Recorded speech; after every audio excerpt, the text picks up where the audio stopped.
Welcome to our deep dive today. Yeah. And this time it's all about personal growth for women. Hmm?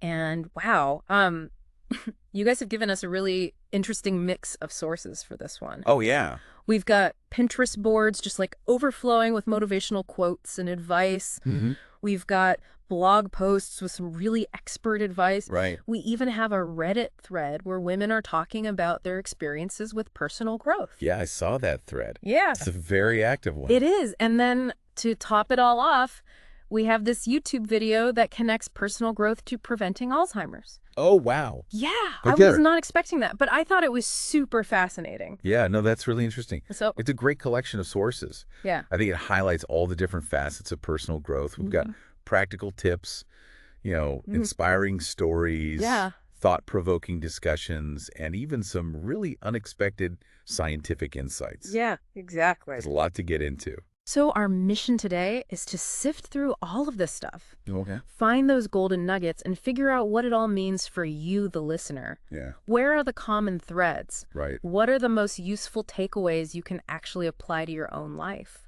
Yeah, I love that idea of finding the common threads. And really boiling it down to something practical and actionable. Yes. And so let's get started with something that came up in pretty much every single source. Okay. And that's self-love, Oh, yeah. often considered the foundation of any kind of personal growth. You know, it's funny because Mhm. a lot of times self-love is presented as this like fluffy, feel-good concept, but it's really so much more than that. I agree. And it's like artist Natalie Krim said in Elle magazine, Oh, yeah? and this really resonated with me. She said, Yeah. so many of us are taught we are unlovable, so we have to not only choose to love ourselves, but actually learn how to do it. Wow. Yeah. Yeah. It's a powerful statement. It is. It makes you realize that self-love, it's not just a feeling, it's a choice. Yeah. It's a conscious decision that we make Mm, to prioritize our own well-being yes. and to embrace ourselves, flaws and all. Exactly. And it's not always easy, Yeah. especially when we're constantly bombarded with all these societal pressures and expectations. Right. And that's where things got really interesting for me when I was looking through that Reddit thread. Tell me about it. There were some comments from men who seemed to think that self-improvement for women was only about physical appearance. Totally. Like, that's all it is. It made me think about how ingrained some of these societal expectations are. Absolutely. And it made me really frustrated. Like, I That- felt like writing back to some of those guys. Yeah, well, it's a really complex issue, but I think it's important to remember that true self-improvement, it goes so much deeper than how we look. It's about nurturing our minds and our spirits. Yeah. Our relationships and, our overall well-being. Absolutely. And speaking of practical steps, Okay. life coach Maria Vasquez Castro Yeah. had some really great advice in her Medium article. Oh, yeah. What did she say? She talked about things like avoiding comparisons, Oh, that's so important. embracing our mistakes as opportunities for growth, Yes. processing our fears instead of letting them hold us back.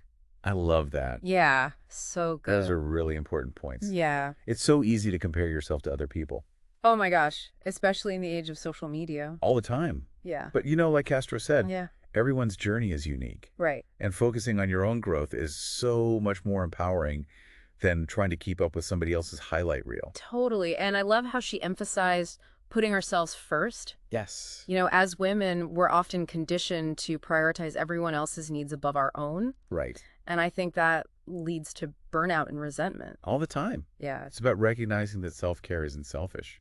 it's essential. It's essential, yeah. Yeah, and when we take care of our own physical, emotional, and mental well-being, Yeah, we are better equipped to show up for other people absolutely. in a meaningful way. For sure. And it's not just about pampering yourself with bubble baths and face masks. Right. It's also about setting boundaries. Yes. Saying no when you need to. So important. And making time for activities that bring you joy and fulfillment. Yeah. It's about creating a life that feels aligned with your values and priorities. Exactly. You know what I mean? Yeah, so we also came across some insightful tips Okay. from psychologist Guy Winch Oh, yeah. in another Medium article. What did he have to say? He talked about the power of using positive affirmations realistically. Okay. Not just repeating empty phrases, but Mhm. really internalizing them. Yeah, that really resonated with me. Yeah, me too.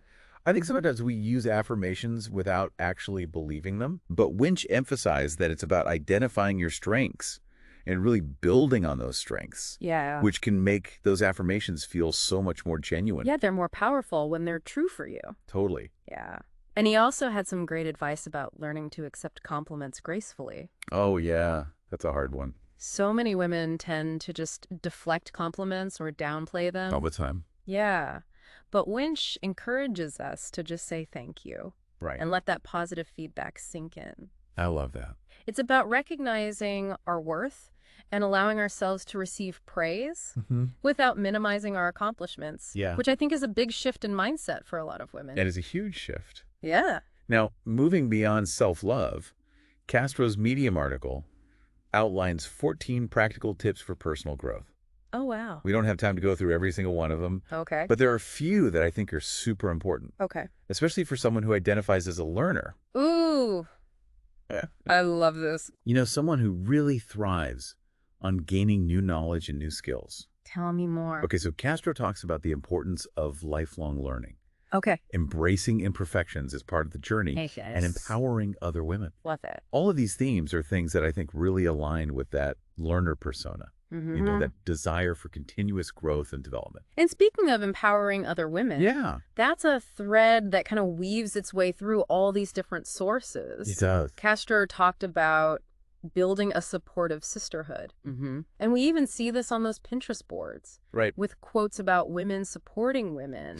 Lifting each other up. Totally. It's about recognizing that we're stronger together. We are. When we create a network of supportive women around us. Absolutely. We can share our experiences. Offer encouragement. And celebrate each other's successes.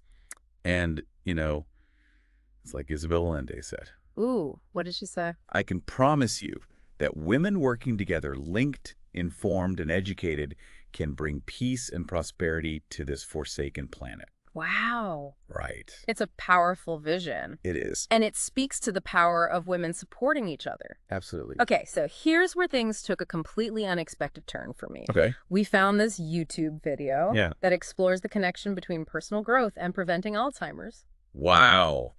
I know. Okay, so what was it about this video that was so fascinating? Well, the neuroscientist Lisa Genova. Oh, yeah. She talks about this concept of cognitive reserve. Okay. Which is essentially building up the resilience of your brain. Interesting. By forging new neural pathways. Okay. And she emphasizes it's not just about doing crosswords. Right. Or Sudoku. It's about engaging in activities that challenge your brain. Oh, okay. In new and different ways. Okay, I like that. Yeah. So what did she recommend? She recommended things like reading new material. Okay. Meeting new people. Watching TED Talks. Even engaging with younger generations. Oh. It's kind of like giving your brain a workout. Yeah, like going to the gym, but for your brain. Exactly. And the best part is that it's never too late to start. Oh, that's great. Right. So it doesn't matter how old you are. Nope. You can always be creating new neural pathways. Yeah, because our brains are constantly adapting and changing. That's awesome. I know. It's pretty cool. Yeah. So how can someone actually apply this cognitive reserve idea to their life? Well, you know, think about things that you've always wanted to learn, but you've never made time for. Yeah. Maybe it's learning a new language. Oh, yeah. Or taking up a musical instrument. Or maybe trying a new type of dance class. I love that. Yeah. So these things actually challenge your brain. Yeah, they force you to think in different ways. And they create those new neural pathways. Yeah. I like that. And it's not just about learning new things. Okay. It's about staying socially active and connected. Huge. With other people. Yeah. Genova emphasized this, you know, spending time with loved ones, joining social groups, engaging in activities that foster a sense of community. I love that. Yeah, and that actually segues perfectly into our next theme, which is the power of community. Oh, cool. And we found this theme highlighted in both that YouTube video and some research on the blue zones. Oh, wow. Which are regions of the world where people live exceptionally long and healthy lives. So what's so special about the blue zones? Well, one of the key factors contributing to their longevity is social connection. Really? Yeah, these communities, they prioritize spending time with their families and friends. Wow. Engaging in communal activities. Interesting. And supporting each other through all of life's ups and downs. I could see how that would make a big difference. Right. Yeah. It makes sense when you think about it. When you feel connected to other people, it gives you a sense of purpose. Right.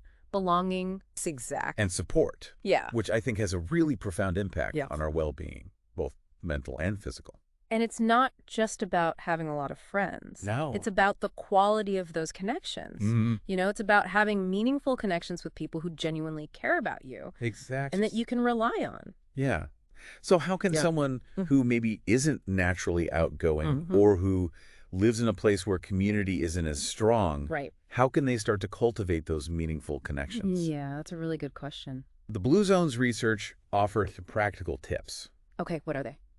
Volunteering is a great way to meet people who share your values.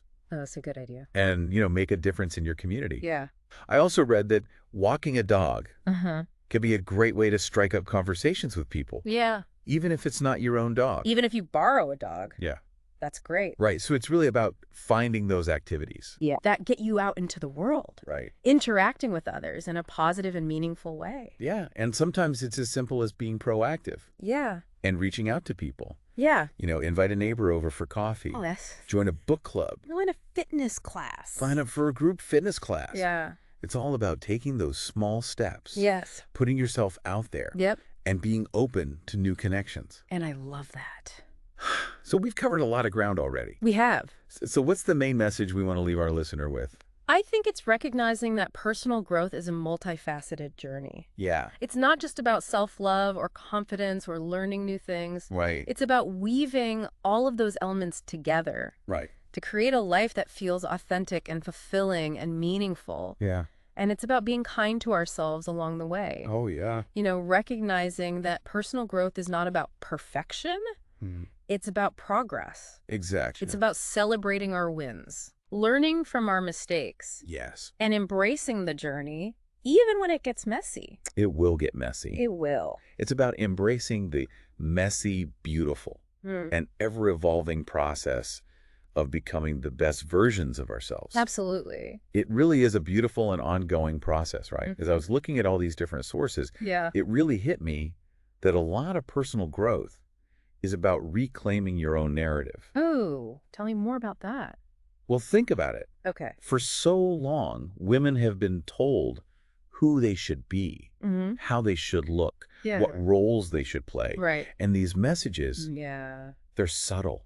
Yeah. They're woven into our culture. Yeah. But they can have a huge impact on how we see ourselves. Totally. And the choices that we make. It's like those comments that we saw in that Reddit thread. Oh, yeah. Where some of the guys were saying that women's self-improvement is just about physical appearance. Right. Exactly. Yeah. It was a good reminder that those limiting beliefs are still out there. They are. And that it's up to us to challenge those beliefs. Yeah. And create our own definitions of what it means to be an empowered woman. Exactly. Yeah. Personal growth can be about dismantling those beliefs. Yes. And rewriting your own story. Love that. It's about defining success on your own terms. Yes. Not based on what society tells you or what somebody else says you should be doing.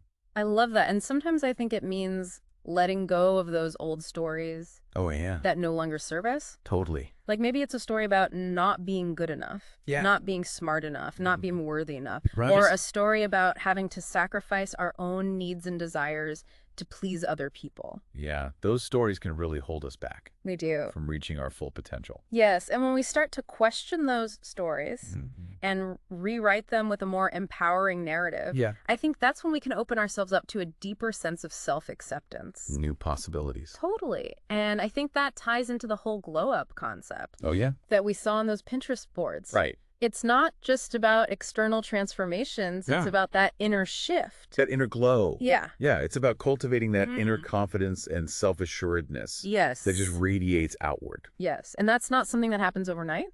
No. It's a process. It is a process. Of continuous growth and evolution. One thing that really stood out to me from a lot of the blog posts and that YouTube video was this emphasis on embracing change. Oh, yeah.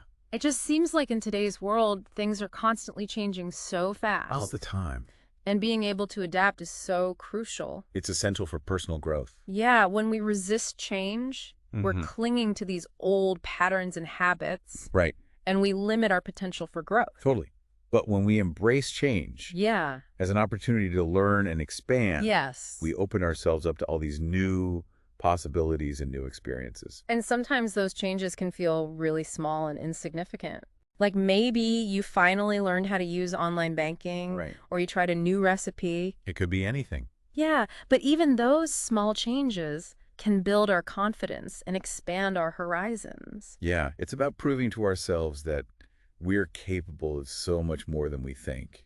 Hmm. Each time we step outside of our comfort zone Yes. and embrace a new challenge, Yeah. we build resilience and expand our capacity for growth. It's like we're building a muscle, Yeah, that muscle of adaptability and exactly. resilience. And the more we use it, the stronger it gets. Right, and those small wins can add up, Yeah. and they can motivate you to keep pushing yourself further Yes. and embracing bigger and bigger changes. I love that now. Yeah. We haven't talked about the role of failure Oh, in yeah. personal growth. That's a big one. Yeah. It seems like so much of the content out there focuses on success and achievement. Yeah, it's all about hustle and grind. Yeah. But what about when you stumble? Yeah. What about when we fail?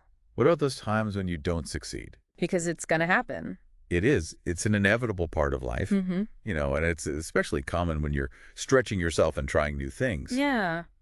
But I think the key is to reframe your perspective on failure. Oh. Instead of looking at it as a setback Yeah. or a sign that you're not good enough, Mm. you can choose to see it as an opportunity for learning and growth. I love that. Yeah. It's like shifting your mindset from I failed to I learned something valuable. Exactly. And you can ask yourself, Yeah. what can I learn from this experience? Right. How can I use this to grow and move forward? Yes. And how can I do it better next time? Right. So what are some practical tips for Yeah. dealing with those inevitable setbacks and turning them into opportunities for growth? Okay, well, first of all, it's about being kind to yourself. Yes. It's so easy to be self-critical Oh my gosh. Yes. when you make a mistake, It's the easiest thing in the world. but you have to remember that everyone makes mistakes.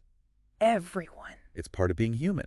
I think sometimes giving yourself permission to feel the negative emotions can help, Yeah. like the disappointment, the frustration. Feel those feelings, Yeah, just acknowledge them. process them, Yeah, and then move forward. yeah. And I think it's helpful to remember that failure doesn't define you. No, it doesn't. It's just one moment in time. Right. It doesn't erase your past successes, Right. and it doesn't diminish your potential for future growth. One thing that stood out to me from the blog posts Yeah. was the importance of setting boundaries, Oh, that's a big one, especially for women. especially for women. It seems like women are often conditioned to be people pleasers. Yes. And so saying no can feel really challenging. Oh, yeah, it's a skill. It is. It takes practice. Yeah. But Yeah. it's crucial for personal growth and well-being. Absolutely. When you constantly say yes to everyone else, you Yeah. end up neglecting your own needs and desires And that leads to burnout. and resentment. Yes. But how do you say no Yeah. without feeling guilty? Right. Or like you're letting people down. You have to recognize that your time and energy are valuable. Yeah. And it's okay to prioritize your own needs. Yeah. It's unselfish. It's not about being selfish. It's about setting those healthy boundaries It is. that allow you to be your best self for yourself and for others. And you don't have to give a long explanation. No. When you say no, Just no. you can just say something like, I'm not able to do that right now. Yeah. Or that doesn't work for me. Yeah, and that's enough. That's enough. Yeah, it's about being assertive Yeah. and Yeah. respecting your own time and energy. Totally. And that ties back to self-love. Yes, it does. When we love and respect ourselves, we're more likely to set those healthy boundaries. Absolutely. It's all interconnected. It is. So we've talked about embracing change, Yes. reframing failure, setting boundaries. Yeah. What other nuggets of wisdom Okay. do we uncover in these sources? Yeah. That might be helpful for our listeners. Well, one theme that came up over and over again Yeah. was the importance of mindfulness and self-awareness. Ooh, tell me more about that. Okay, so mindfulness is about taking the time to really tune into your thoughts, Okay. your feelings, Yeah. and your bodily sensations without judgment. Yeah. It's about becoming more aware of your patterns, your triggers, Yeah. the things that hold you back from living your best life. Okay, but how do you actually cultivate mindfulness? It's such a buzzword. It is. And I don't always know what it means Right. in a practical sense. There are a lot of different techniques. Oh, okay. But one simple thing you can do is to just take a few deep breaths. Okay. And pay attention to how it feels in your body. Okay. That can be a really powerful way to bring yourself into the present moment. It's creating that pause. Yes. Between stimulus and response. That space. Yeah. That's where the magic happens. Yeah, where we can choose how we want to react instead of just reacting on autopilot. Right. And there are other practices like meditation, yoga, spending time in nature. I love that. These can all help you cultivate that sense of presence. And awareness. And awareness. Sometimes I think it's just about noticing those moments when we're feeling stressed or overwhelmed or just disconnected. And just pausing. Yeah. Taking a step back. And asking yourself. What's going on right now? Yeah. What do I need in this moment? What do you need? And sometimes the answer is as simple as taking a 5-minute break to just step outside. Breathe some fresh air. And breathe. Yeah.